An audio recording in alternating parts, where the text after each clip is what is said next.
jours avant de dormir, à moins que tu aies prié toute la journée et tu dois te reposer la nuit. Mais si tu as eu une journée normale, mes frères, priez toujours avant de dormir. Je viens d'avoir une expérience qui a conforté ma position. Dernièrement, j'avais prêché et j'étais rentré à la maison très tard. Parce que des fois, je quitte ici à 22h, mes frères. Alors, j'étais arrivé à la maison, je crois, à 22h30. Alors, j'étais fatigué, je me suis dit, je vais me reposer et je prierai vers 2h, 3h, mais je me repose un peu. Je n'avais pas respecté mon programme de prier avant de dormir. J'ai dit non, je suis vraiment fatigué, je vais dormir et 2h, 3h, je vais me réveiller pour prier. Et qu'est-ce qui se passe? Notre fille, la cadette, se réveille et vient frapper à notre porte. Qu'est-ce qu'il y a? Oh, j'ai entendu une voix. Où? Une voix dans ma chambre. Oh, qu'est-ce que la voix? Non, la voix chuchotée. Et j'ai cru que c'était ma grande sœur, mais je l'ai réveillée, c'était pas elle. Mais j'ai entendu. Et moi, je ne néglige jamais ce que mes enfants me disent. Beaucoup de parents sont tout le temps philosophes, même dans les choses spirituelles. Ton enfant est en train de vivre une vraie expérience. Toi, tu expliques tout scientifiquement. C'est les dessins animés que tu avais vus. C'est le dessin animé. Papa, prie Dieu. Peut-être c'est pas le dessin animé. Et puis quand elle me parle, je me rends compte par le Saint-Esprit qu'elle a vécu une expérience, une attaque de l'ennemi. Et puis je prie pour elle, je la rassure, je lui prêche la foi. Et puis elle s'endort.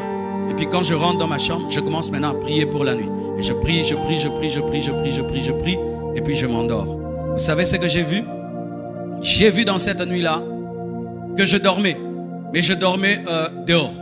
J'étais comme dans un jardin. Et je dormais.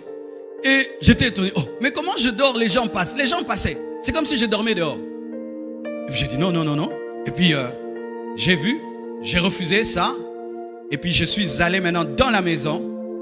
Et puis j'ai vu une clôture, grande clôture en fer, en métal, une porte métallique, une grande grue électrique qui traversait tout le jardin. Boum! Et ça bloquait. Et puis Dieu m'a dit, c'est ce qui arrive. Quand tu pries, tu scelles ta maison. Vous fermez les portes physiques de vos maisons. Est-ce que vous fermez les portes spirituelles? Tu es toujours, papa, celui qui dit, est-ce que tu as fermé la porte? Tu vérifies toujours les portes. Tu vérifies si c'est fermé. Est-ce que tu vérifies que les portes sont fermées spirituellement? S'il y a des voleurs physiques, il y a des voleurs spirituels. Ah oui, mes frères, le monde spirituel existe. Le monde spirituel existe. Vous fermez les portes de vos maisons. Vous fermez les portes de vos chambres. Est-ce que vous fermez les portes spirituelles de vos maisons, de vos enfants, de vos chambres? Chaque fois que je dois dormir, je scelle ma maison. Je scelle l'église de l'Imité. Je scelle toute la communauté compassion. Je scelle tous les noyaux compassion dans le monde. Je scelle le quartier. C'est ça que je fais toujours. Pourquoi? Je suis le surveillant. Je suis la sentinelle. Et ce jour-là, je me suis dit non, je me repose un peu. Et Dieu m'a montré en soi ce qui se passe quand je prie. Je ferme réellement la porte. Mais une porte tellement grande, mes frères, qui entourait toute la parcelle. Ah, je suis fatigué. Et arrêtez ces prières-là. Seigneur, tu sais que je suis fatigué. Alléluia.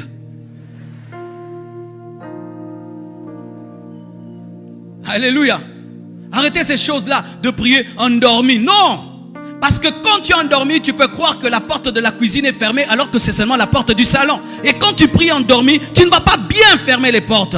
Soyez sérieux, tu te tiens debout et tu dis je te consacre ma maison, je te consacre mes enfants, je te consacre cette nuit, je te consacre mon quartier, je te consacre mon église, je te consacre mes fils spirituels, je te consacre mon ministère. Scelle. Boum. Boum. Et quand Dieu ferme, personne ne peut ouvrir. Quand Dieu ferme, personne ne peut ouvrir.